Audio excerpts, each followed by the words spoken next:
મા અંબાના નવરાત્રિના ઉત્સવની ઉજવણીના 9 દિવસની શરૂઆત થઈ છે, ત્યારે દરેક શેરીમાં અને પાર્ટી પ્લોટમાં થતા ગરબા રમવા શહેર તેમજ આસપાસના ગામની દીકરીઓ રાત્રે નીકળતી હોય છે.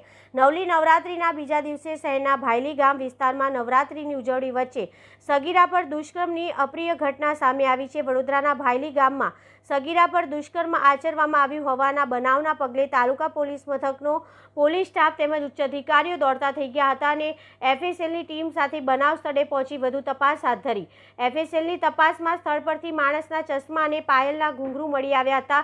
પુરાવાના આધારે સગીત વ્યક્તિને પકડવા માટે તાલુકા પોલીસ સાથે વડોદરા ક્રાઇમ બ્રાન્ચની ટીમ તપાસમાં જોડાઈ છે. આ ઘટના પછી વડોદરા પોલીસ વધારે પડતી સાવચેતી રાખે તેવી માંગણી લોકો દ્વારા કરવામાં આવી રહી છે. માહિતી મળી છે અને ફરિયાદી ફરિયાદ લખાવી રહ્યા છે કે જેટલી વિગત જણાવતા હતા તો એ બનાવનું સ્થળ આ છે. ખરેખર બનાવ બાબતમાં એ મહિલા સ્ટાફ સાથે ચર્ચા કરી રહ્યા છે. ડિટેલ ફરિયાદ અત્યારે આપી રહ્યા છે. ઠીક છે.